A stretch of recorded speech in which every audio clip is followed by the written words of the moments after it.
Bismillahirrahmanirrahim. Assalamualaikum warahmatullahi wabarakatuh.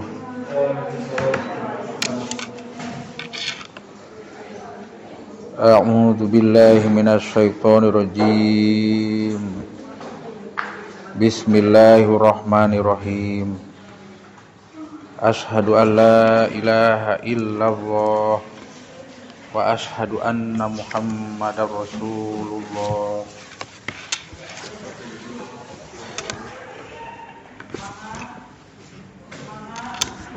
Rabbi shrah li sadri wa yassir li amri wahlul 'uqdatam min lisani yafqahu qawli. Ya Fatahu ya Alim. Allahumma malikal mulki tutil mulka man tasha wa tanzilul mulka mimman tasha wa tu'izzu man tasha bi yadikal khair innaka ala kulli syai'in qadir tulijul laila fin nahar wa tulijun nahara fil lail wa tukhrijul hayya minal mayyit wa tukhrijul mayyita minal hayy wa tarzuqu man tasha bi ghairi hisab.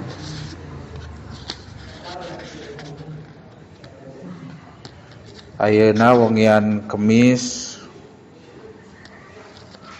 urang ngawitan ngaos hikam namung sateu acan kana materi kana hikmah anu kahiji bawiraos simkuring secara pribadi neda sihapunten margi seueur kalemahan terutama dina bidang tauhid rumaos sok kakenaan ku wawah gingsir sok sanajan cek paripaosna sabaraha kali urang tos mudzakarah murojaah kana kitab Tijan Sanusi sareng kitab-kitab tauhid nu sanesna, tapi anger we kadang-kadang urang teh sok poho ka pangeran terutama dina keur meunang kabahagiaan, padahal ari inget ka pangeran mah ka Allah maksudna rek bagja rek cilaka kudu anger inget ka Allah. Kaita nandakeun di antawisna tauhidna muwahhidahna gitu, tauhidna tos kian maklum simkuring jalmi biasa ari nu diaosna ayeuna kaetang luhur kitabna kitab hikam teh asal muasalna kudu uninga heula masalah tauhid neme hikam, jadi tauhid tasawuf. Ku kituna sakali deui neda siapunten bade ngapunten tina sagala kahilapan.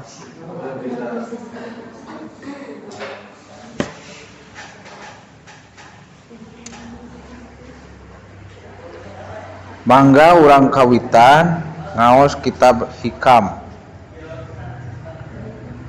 Hikam teh kalimat jamana jama taksir. Hikam teh jama taksir hartosna pirang-pirang hikmah. Isim mufradna tina hikam tina al hikam nyaeta al hikmatu atau hikmatun. Urang pada uninga ari hikmah teh hal-hal atanapi sesuatu anu katingalina bijaksana dina harti kata-kata mutiara nu endah anu seueur manfaatna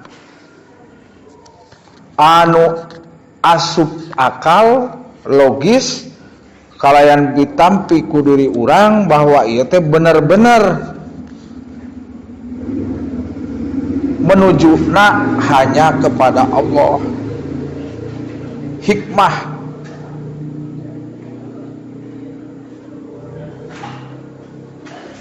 Hikam teh sakali deui nyaeta pirang-pirang hikmah, kata-kata bijaksana anu dilebetna jero pisan dina masalah tauhid, anu ditukil ku Imam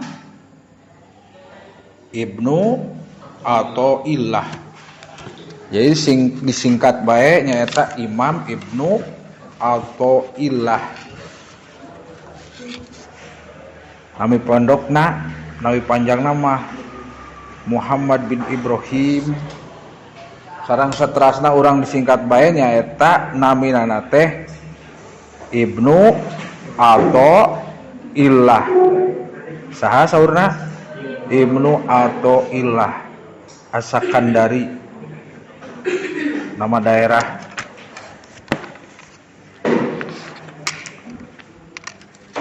Sateu acan kana hikmah anu nomor hiji. Hikmah nomor hiji teh dina kitab Sim Kuring mah dina halaman 3. Laras sami teu dina halaman 3. Kedah uninga aya sabaraha hikmah deui lebetna hikam teh aya nu nyebatkeun 264 hikmah. Aya sabaraha? 264. Aya oge nu nyebatkeun dugi ka 275. Aya nu nyebatkeun 264 sakali deui, aya nu nyebatkeun 275. Anapun nu salarna sabaraha eta mah ikhtilaf. Engkewe karaos ieu etang aya sabaraha, mudah-mudahan tamat jilid kahiji sareng jilid kadua.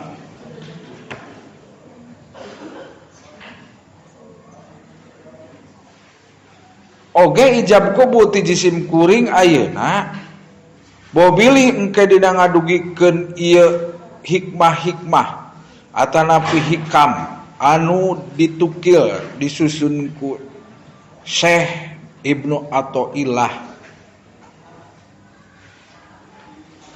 Abdi mah ti Cibantar kieu, abdi mah ti pasantren anu kieu, teu sawios da tujuanna mah sami. Naon margina?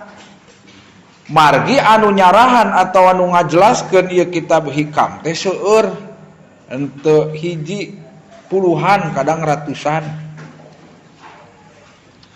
Bahkan aya wartos di Malaysia mah geuning kantos Sim Kuring ngadugikeun teu meunang ngaji hikam, ngaji hikmah nu ieu. Naon sababna? Nya sabab anu nyarahanana anu ngajelaskeunana rada mempar tebih panginten dina harti bisi teu kataekan maksudna nama.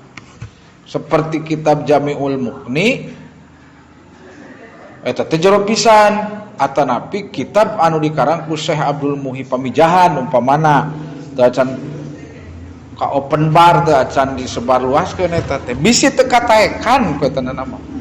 Bisa bisi mengakibatkeun sesat.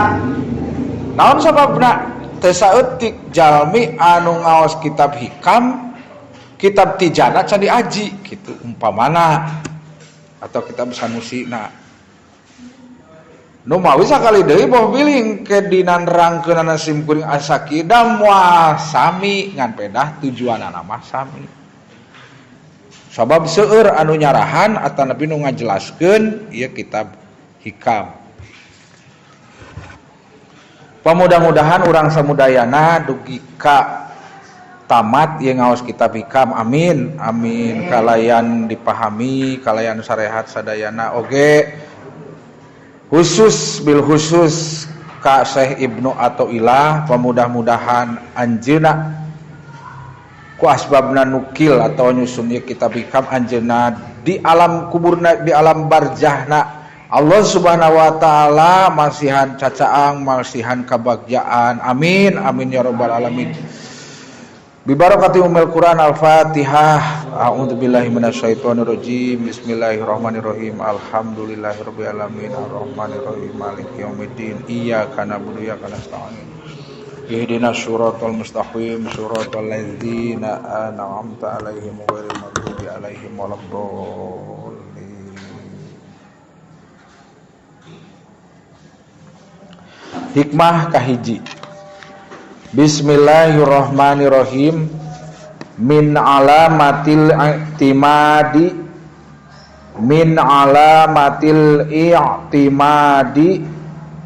alal amali. Barisan min alamatil i'timadi alal amali nuqsanur rajai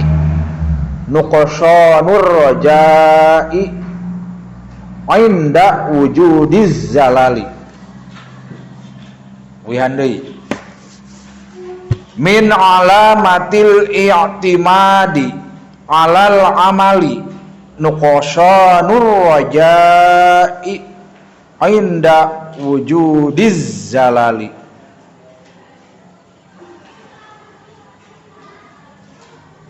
Nu sae mah bari ngalogatan teh dijelaskeun segatna lamun dina pantasripanana dina jurumiatar kibanana terus deui dina ilmu bilagahna ngan pedah sabait ogenan atau sana sabait di mah sanes bet nya namina hikmah sahikmah ogenan moal cekap 2 jam nu sederhana we heula min alamati ieu teh khobarna khobar muqaddam jadi ngalogatanana min alamatil i'timadi eta tetep tuh ngange eta sabab khobar tapi khobarna nu diheulakeun eta tetep satengahna atas sebagianana atawa di antarana ciri anu tatagenan min alamatil i'timadi eta tetep tina sebagian ciri ari alamat teh ciri desok aya ciri-cirina ciri anu tatagenan alal amali kana kekuatan amal alal amali kana kekuatan amal usahana. Ulangi min alamatil i'timadi eta tetep tina sebagian atau eta tetep di antara berarti teu sadaya kitu di antarana aya cirina eta tetep di antara ciri anu tatagenan anu bersandar alal amali kana kekuatan amalna kana kekuatan amal usahana nuqsanur rajai ari tah jadi mubtada muakhir ditinya nuqsanur rajai kurangna pangharepan nuqsanur rajai ari ayakna kurangna pangharepan inda dina nalika wujudiz zalali ayakna kacacadan kagorengan kapelesetan kacacadan teh seueur kagorengan penderitaan, kekecewaan, itu, kamaksiatan, itu azalal. Inda dina nalika wujudiz zalali ayakna kacacadan. Seueur kacacadan teh lamun dijelaskeun teh kekecewaan, kagorengan, kamaksiatan, tos.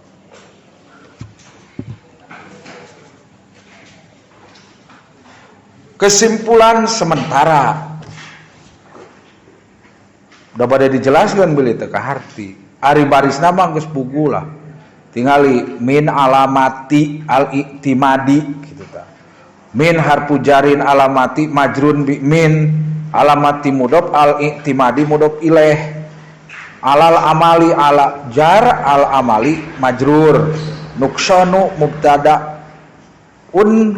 jadi mubtada Mubtadaul muakhar. Mubtada nu dipanderikeun pasti kudu diropakeun nunna. Ar-rajai mudhof ilaih, nuqsanu mudhof, ar-rajai mudhof ilaih. Inda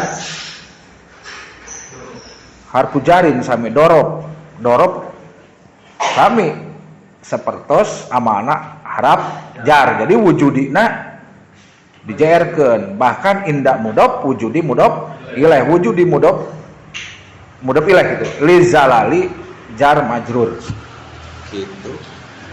Teu kecolongan barisna santri mah. Kesimpulan sementara, di mana-mana urang banyak urang ulah batur. Di mana-mana urang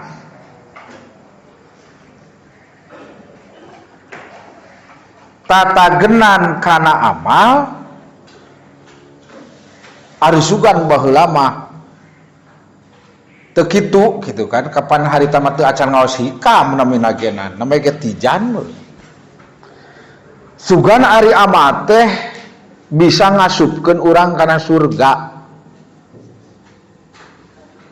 ku pedah takwa teh diantarana ngalaksanakeun salat, zakat, puasa, asup be kana sawarga. Naon sababna? Da geus puguh meureunnan kitu ku amal urang eta teh. Padahal ulah atoh ulah gembira ku pedah urang bisa takwa. Tapi anu bisa ngalebetkeun atau ngasupkeun kana surga teh isukan nyaeta ku Allah, ku rahmatna Gusti Allah, ku anugerahna Gusti Allah.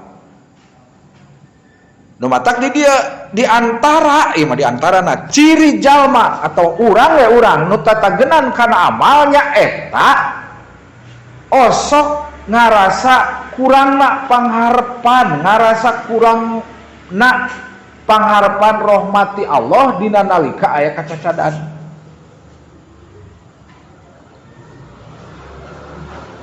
Lamun keur daek ibadah, upami urang kersa ibadah duka ikhlas, duka kumaha ke dibahas, ikhlas nagenan, ikhlas nu mana? Ikhlas level mubtadiin atau napi arifin nu mana gitu. Terus di makom nu mana? Urang teh asa deukeut kana rahmatna Allah, berarti asa rek kana surga. Tapi di mana-mana urang dina hiji waktu diuji ku Allah ngalakukeun kamaksiatan we. Ngabobodo ka batur, ngabohong atanapi zina kitu lamun leuwih parahna. Mabok asa jauh tina rahmat Allah. Sok padahal lamun urang tatagenan kana amal kana pagawean urang atuh teu beda jeung musyrik. Musyrik eta teh seperti contoh nu sederhana atuh. Untung abdi peuting ngapalkeun darek ulangan. Punten 100. Ari kitu anu mere punten 100 teh saha deui urang kapan urang diajar hikam. Lamun geus diajar hikam mah, ke lamun geus apal kana hikam, sagala makhluk Allah, sagala anu diciptaan ku Allah teu ngabogaan manfaat, teu mere manfaat jeung teu mere madarat. Teu aya kekuatan. Kunaon urang bisa punten 100 eta mah rahmat Allah we. Geus ditulis ti sejak zaman ajali.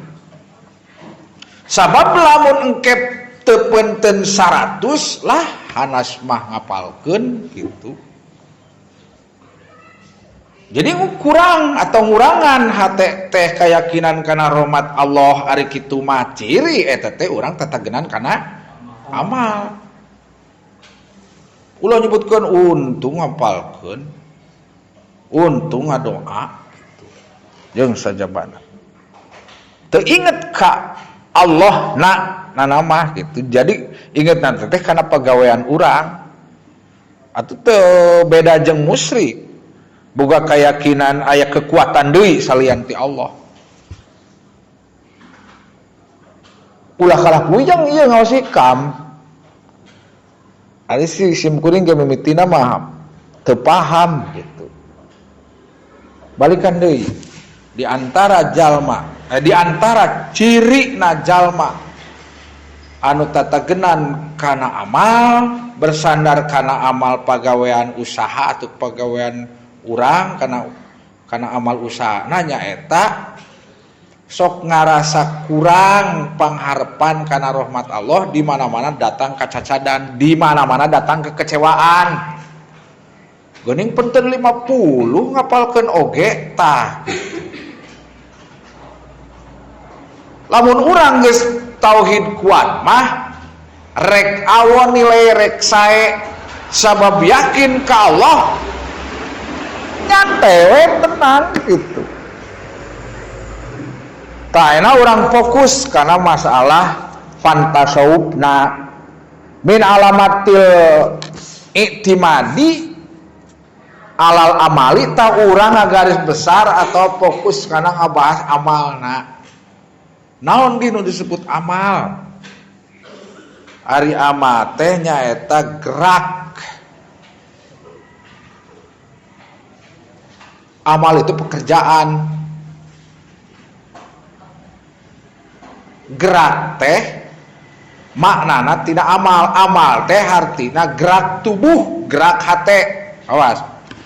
Sabab geus lamun geus nyorang kana diajar fantasawuf mah anu khususna hikam, da hikam mah tasawuf ngan diheulaan kudu tauhid heula.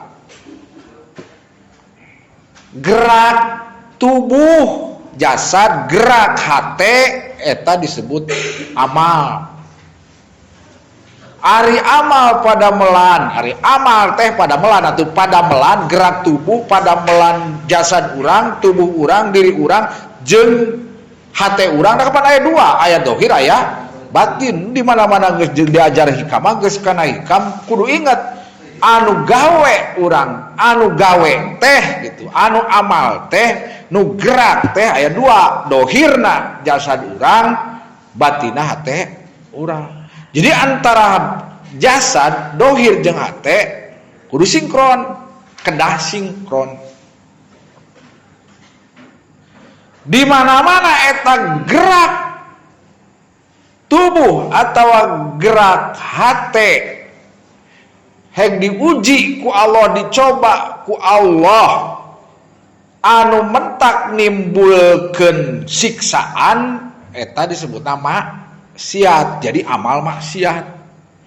Terus di mana-mana gerak tubuh, gerak hate, batin itu anu engkena ngakibatkeun menang pahala disebut teh taat.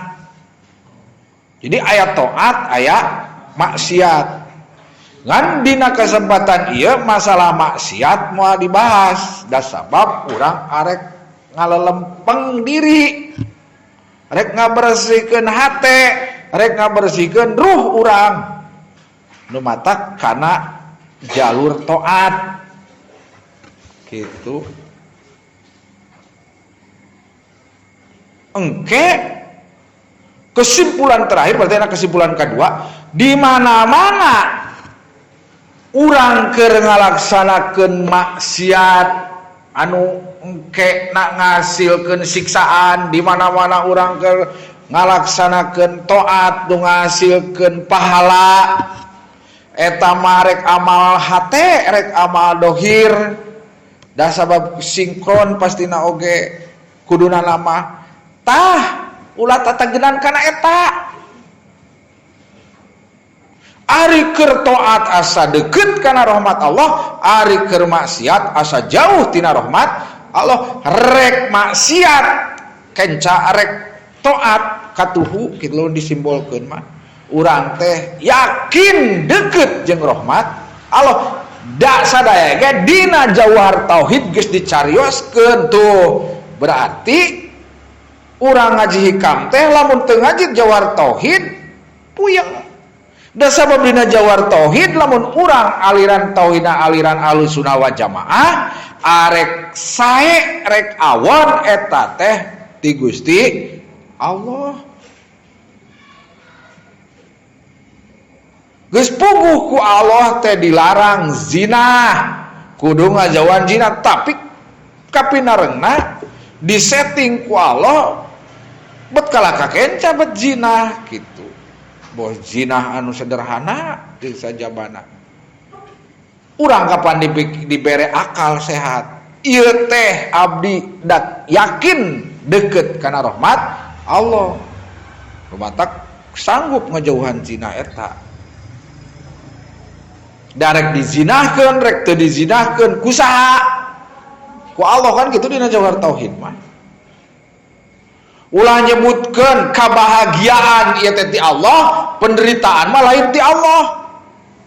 Atuh kumaha? Teu asup tauhidna. Kartos teu? Matak lamun eta tenang we.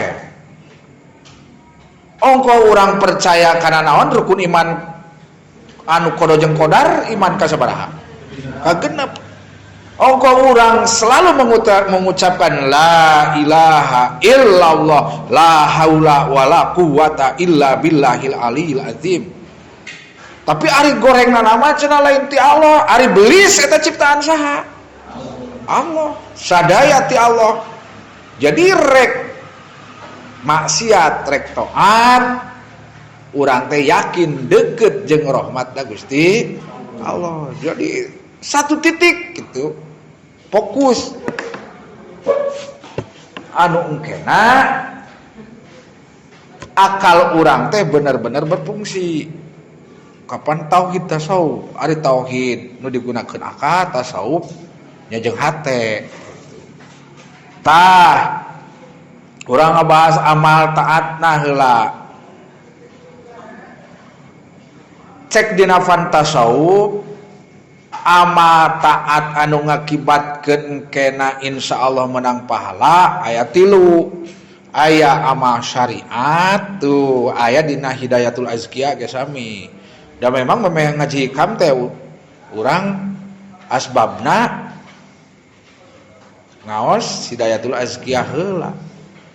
Aya amal syariat, aya amal thariqah, aya amal hakikoh hakikat gitu. Keun masalah amal maksiat da anu memang kudu dijauhkeun. Urang ngajauhkeun diri tina maksiat tapi ku Allah diuji ngalaksanakeun maksiat nanti Gusti Allah ku Gusti Allah aku sade. Jadi urang benar-benar muwahhidahna tauhid bertauhidna ka Allah teh yakin gitu. Pasrah kedalaman kepasrahan diri.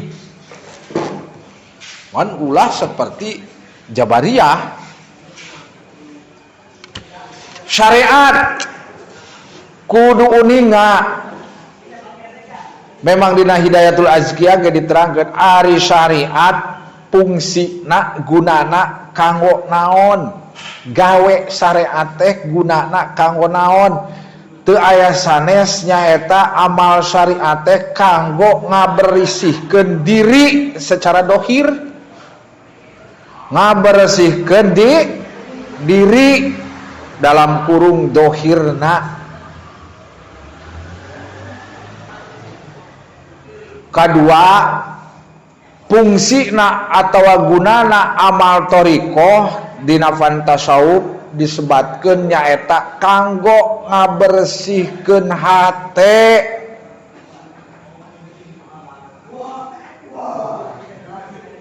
Ieu ngagaris bawahi atawa menganalisis atawa meneliti tentang min alamatil intimadi alal amali tak amal eta ngabahas amal bisi teu uninga dijelaskeun rada panjang lebar nu kumaha disebut amal. Ari amal teh gerak, ari amal teh didamel pagawean gerak naon? Gerak tubuh jeung gerak hate.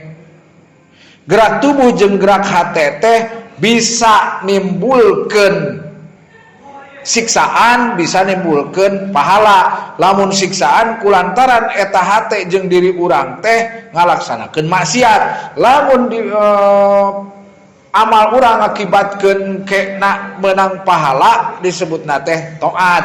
Ngan anu dibahas nu dititik beratkeun kana masalah taat. Ari amal taat teh aya 3 dina pantasawuf, aya syariat, aya hakikat, aya syariat, aya thariqah, aya hakikat.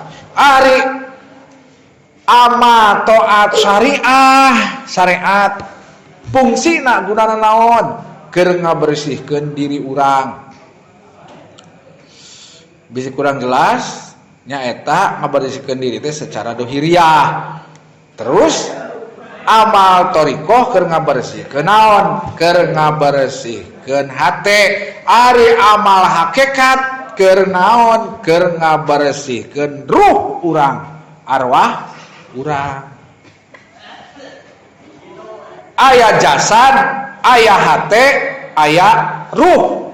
Ari jasad mah memang katingali secara panca indera. Ari hate mah teu katingali, anu langkung teu katingali naon? Ruh.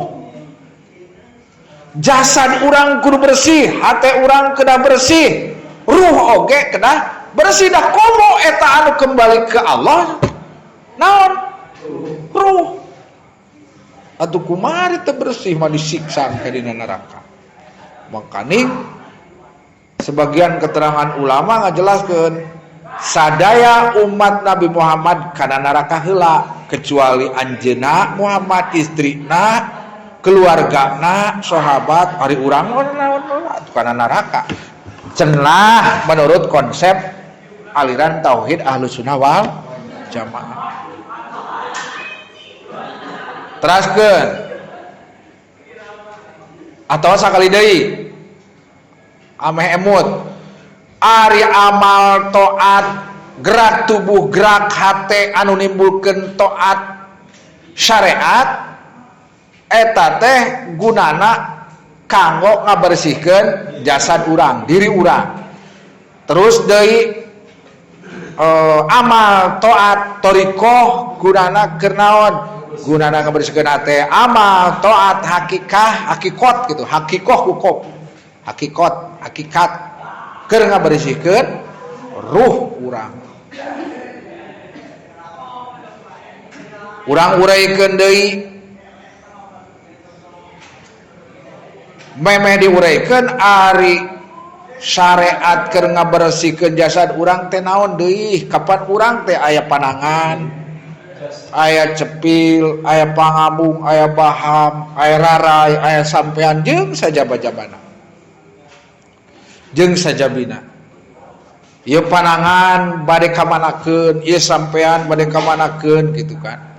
Supaya bersih tah ku amal taat syariat. Ngabersihkeun jasad urang ti mimiti cepil dugi ka pangaut jeung sajabina, patuangan jeung sajabina. Fokusna kana 3 heula anu termasyhur anu diringkes gitu, da seueur salaresna mah diringkes ku 3 inti. Aya dina Hidayatul Azkiyah ge kahiji supaya orang bisa bersih hate ku asbabna ngamalkeun taat syariat nyaeta ku tobat. Naon cenah? Tobat. Geuning bisa kudu tobat. Da cenah nu tobat mah pikeun jalma anu tadina teu iman. Seperti baheula Umar bin Khattab anu nyembah roti,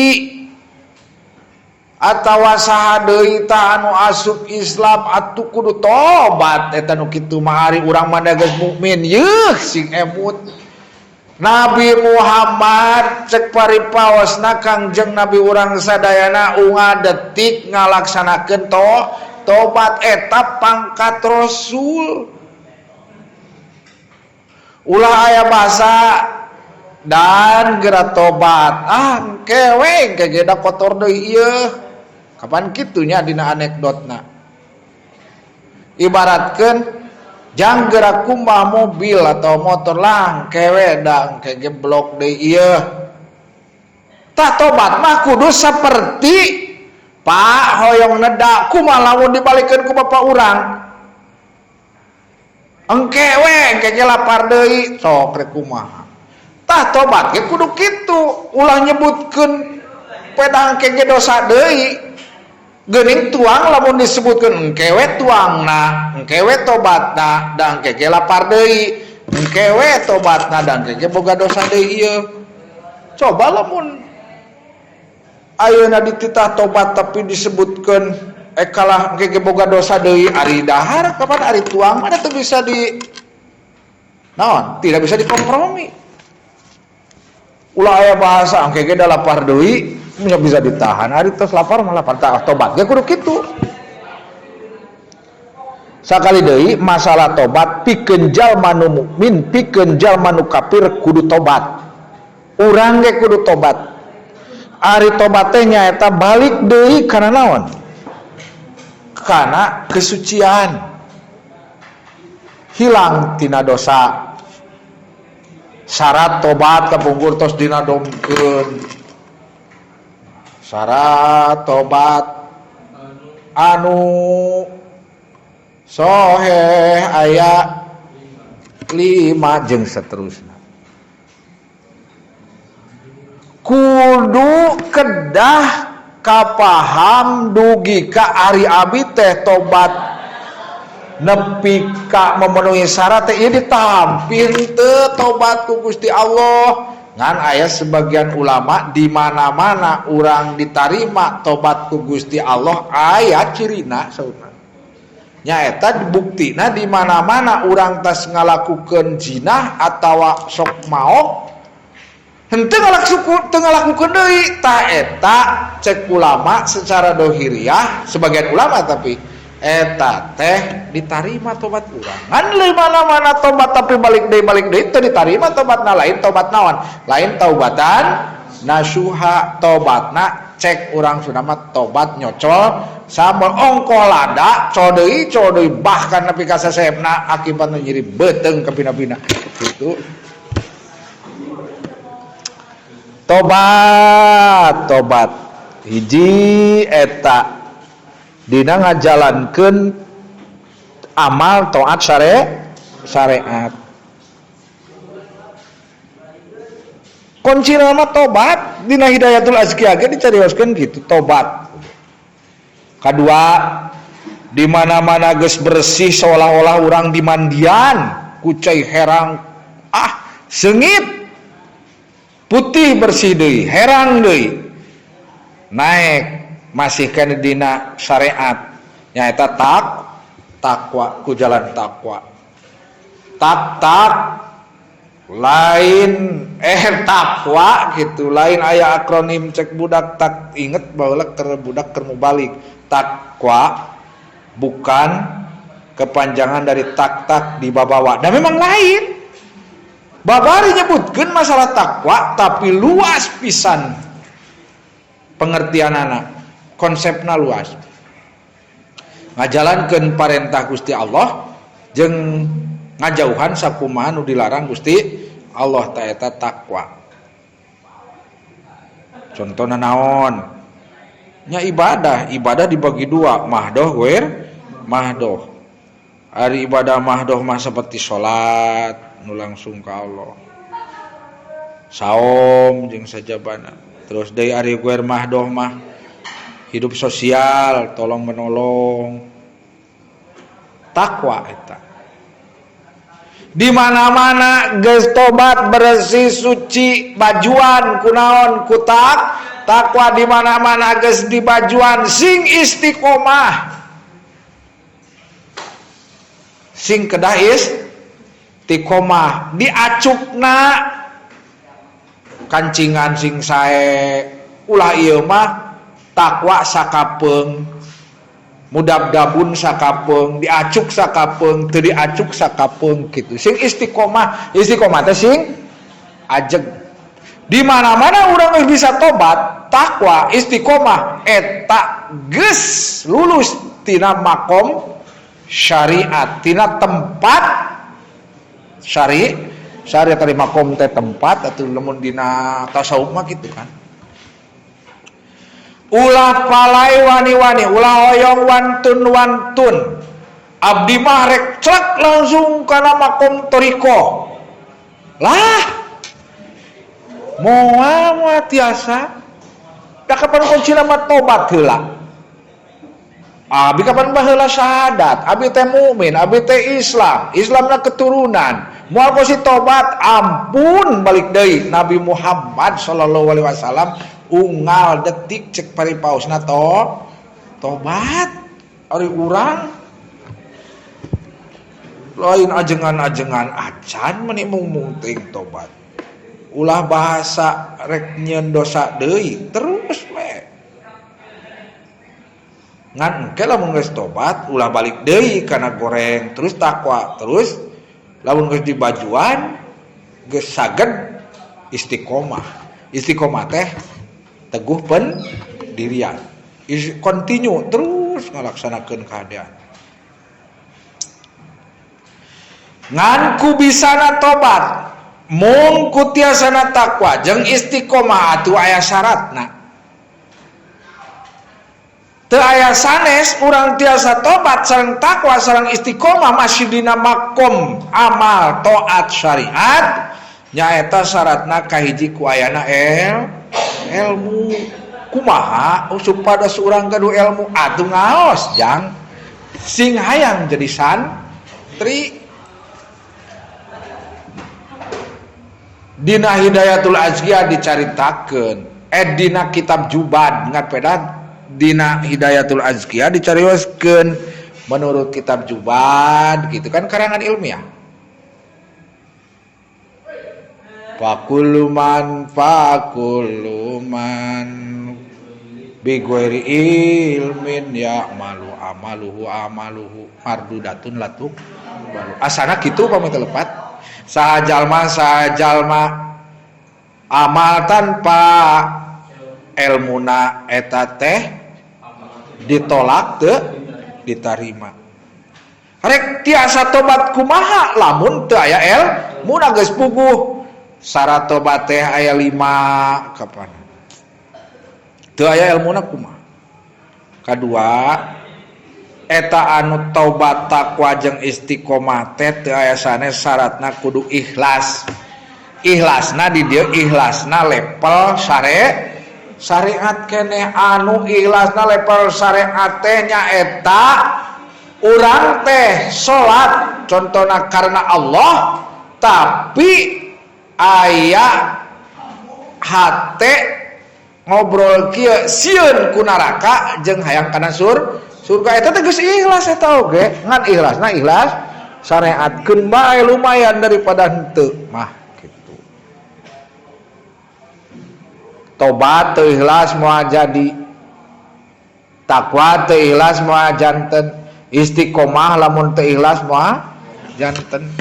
Ikhlas teh fokus tauhid ka Allah karena Gusti Allah gitu. Ta ayeuna anu kadua ama taat toriko. Ama taat toriko teh diantarana seueur pada molan ama taat toriko teh ngan diantarana intina mah kana 3 ieu oge sami.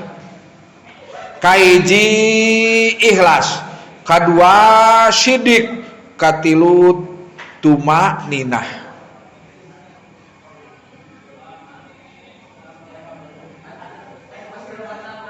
Neme naik kana toriko ikhlas nage ikhlas anu level kadua jeung katilu berarti terus sidik teh bener terus tumaninah ari tumaninah teh nyata tentrem hate bersama dengan Allah tentram hati bareng jeung Allah gitu. Tentrem hate deket jeung Gusti Allah. Ikhlas fokus hanya karena Allah, syidik benar. Orang yang syidik, orang yang benar pasti ikhlas, tapi orang yang ikhlas belum tentu syidik. Gitu kuncina nama. Lamun orang salat ikhlas, bismillahirrahmanirrahim, tapi pikiran lain ke Allah, berarti teh sidik. Lamun bener sidik pasti ikhlas, gitu kunci nama. Terus tumanina ta eta anu tilu unsur suatu sistem yang tidak bisa dipisahkan dina thariqah. Insyaallah makom thariqah kataekan tentrem di mana-mana deket jeung Gusti Allah. Gaul jeung babaturan asa bimbang, asa kumaha rudet di imah rudet, kaditu rudet, kadieu rudet jeung makhluk, tapi di mana-mana geus deket jeung Allah, berhubungan jeung Allah mani tentrem hate. Rek di leuweung, rek di nu rame, hate tentrem. Ta eta geus kataekan dina makom thariqah. Katilu terakhir nyaeta amal taat hakikat. Seueur anu kudu dikerjakeun ku urang tapi fokusna kana tilu rupi deui. Intina mah kana tilu. Sami tilu. Kahiji anu disebut muraqabah.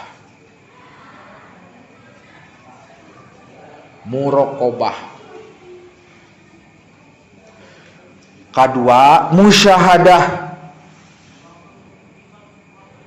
Katilu makrifah. Kade pahili pengertian makrifah dina tasawuf jeung tauhid sami tapi aya bentena.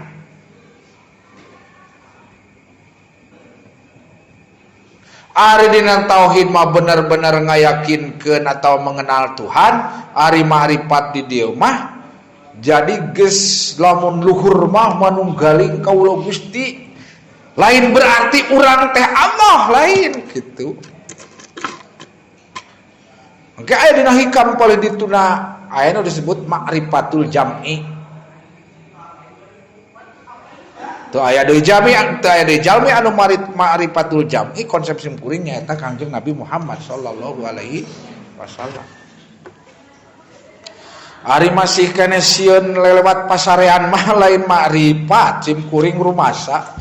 Sok rada ngadeg-deg oge. Tadi ti ditu ti lemur da bisi ka wengian lewat leuweung kadinya kabarengko katong. Anger be asa aya tikir naon sih eta nu nuturkeun tawon oh tangkal kai gitu.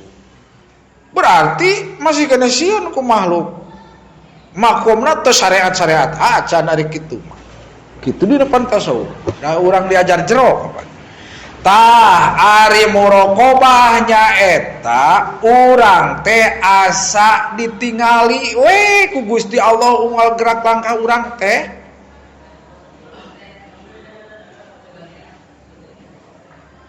Kaditu kadieu asa dikukuntit ku Allah.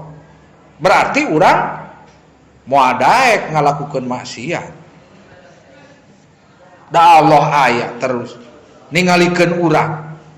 Kedua, musyahadah seolah-olah urang teh ningali ka Gusti Allah menurut aliran Ahlussunnah wal Jamaah lamun dina fan tauhid. Anu terakhir mah pangluhurna makrifah. Ngan lamun disebut mah bisi pajarkeun kalah murtad geuning makrifat itu kita Allah bersatu dengan urang gitu. Matak pantas lamun di Malaysia ieu hikam teh da sabab anu nerangkeunan atau anu nyarahanana siga kalah qaditu nyasasar teu meunang dikaji. Tapi lamun ngaos ka Cibantar asana teu sesat. Kalau beuki seueur jamaah eta nu sok ngaos. Pugu simkuring ogenan kitu asbabna ku bisa ngaji tauhid jeung tasawuf. Asbab da urang mah teu boga kekuatan sebab.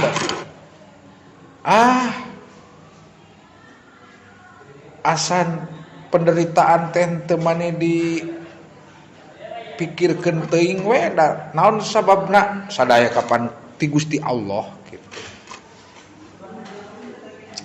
Baheula mah aturan aral. Tapi ulah tatagenan kana amal, awas balik deui. Ulah kena urang geus ngaji tauhid atau tasawuf da teu bisa teu kekuatan ngaos mah.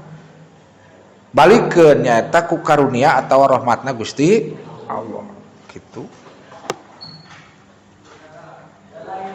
Di mana-mana urang syariat geus kataekan toriko geus hakikoh. Tos janten jalmi anu sae.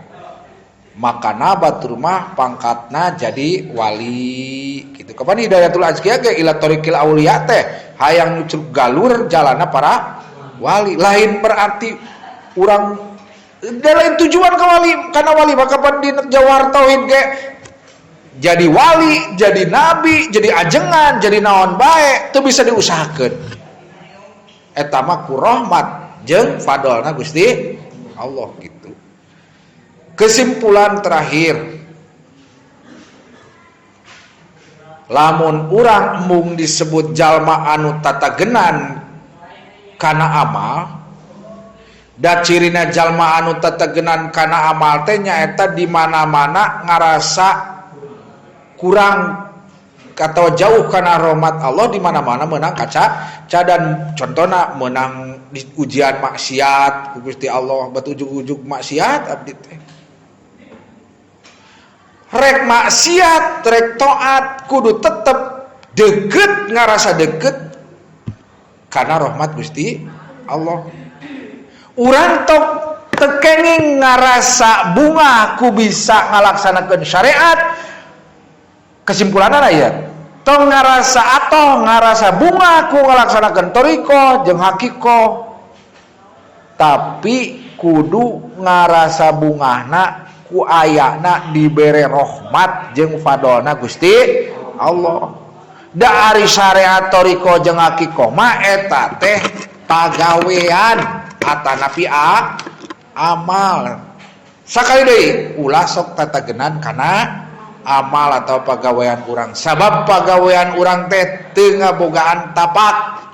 Anu kagungan tapak mah nyaeta damelna Gusti Allah.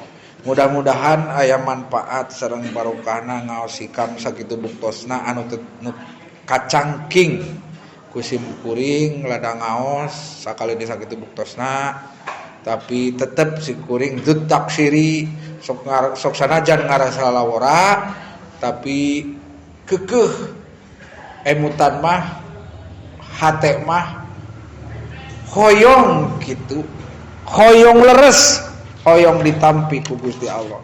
Mudah-mudahan urang anu ngaos oge sim kuring tiasa ngalaksanakeun syariat toriko hakikat nu intina sing janten jalmi anu dipika cinta, jalmi pinilih di pandangan Gusti Allah. Amin amin ya rabbal alamin. Subhanakallahumma wa bihamdika asyhadu an la ilaha illa anta astaghfiruka wa atubu ilaik.